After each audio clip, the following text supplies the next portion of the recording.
ya kita akan membahas ya US election ya atau pemilu, yang mana ini juga penting sekali dengan cycle market dan juga cycle Bitcoin, karena ada dua hal, yaitu adalah liquidity dan juga regulation. Next. Oke, kita ngomongin liquidity dulu. Data menunjukkan bahwa jumlah uang itu selalu naik, uang yang beredar. Dan yang paling ekstrim, uang yang beredar ketika menjelang pemilu. Bukan hanya di Indonesia ya, tapi di Amerika, di semua dunia. Disclaimer.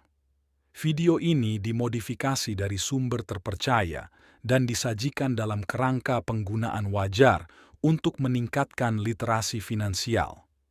Kami tidak bermaksud melanggar hak cipta, namun kami di sini mengundang semua penonton untuk berdiskusi dan belajar bersama. Ya, karena demokrasi itu pasti membutuhkan biaya. Begitupun di Amerika. Jadi M1 money supply-nya itu selalu naik, selalu peaking ketika akan terjadi pemilu. Dan ini yang di kanan, ini adalah biaya total yang dibutuhkan untuk pemilu. Yang mana selalu meningkat ya, 2 kali lipat setiap pemilu. Jadi pemilunya ini calonnya tetap 2 ya, tapi biayanya naik 2 kali ya kalau di Amerika ya. Naik terus. Jadi mau nggak mau ya, ini kita melihat likuiditas yang sangat besar di negara US. Next. Nah, ini chart yang menunjukkan harga Bitcoin sebelum dan juga sesudah pemilu di US. Di mana ketika Obama terpilih dulu ya, Bitcoin ini naik 10.324%. Ketika Donald Trump terpilih, Bitcoin ini naik 2.586%. Ketika pemilu US tahun 2012, harga Bitcoin itu cuma $11. Kemudian pemilu tahun 2016, harga Bitcoin itu cuma $710. Tahun 2020 pemilu, Bitcoin ini harganya $15.000 dan sekarang harganya $29.000. Sesuai pattern ini, ya kita akan mengalami kenaikan menjelang dan juga setelah dari pemilu di Amerika. Next. Ya, ini kita charting sendiri ya. Jadi sebelum pemilu dan setelah pemilu itu harga itu selalu naik. 1 tahun sebelum pemilu di Amerika, harga Bitcoin mengalami kenaikan.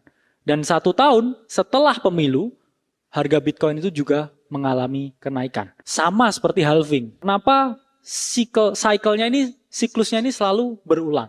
Dan di tahun ini ya kita halving juga dan juga pemilu di Amerika. Jadi hal ini bukan suatu kebetulan, tapi ini adalah suatu pola yang berirama di setiap siklusnya.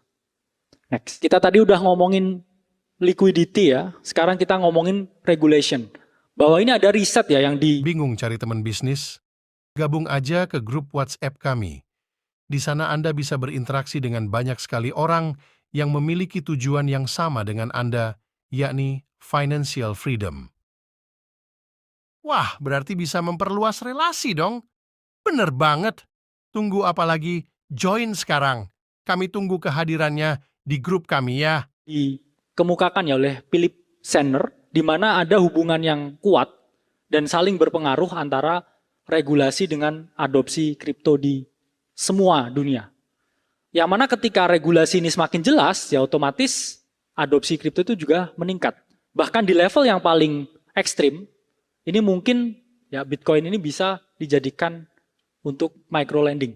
Jadi kita menghutangkan ya Bitcoin kita ya untuk memodali orang lain menggunakan Bitcoin. Ini sangat mungkin ketika regulasi ini jelas dan terang benderang. Sehingga perlu ya pemimpin yang pro terhadap kripto dan Bitcoin. Next. Oke, karena peran regulator ya ini sangat penting ya dalam adopsi kripto. Ya kita berharap ya nanti untuk di pemilu ini ya dipilihkan ya dengan pemimpin yang juga pro dengan Bitcoin dan juga kripto.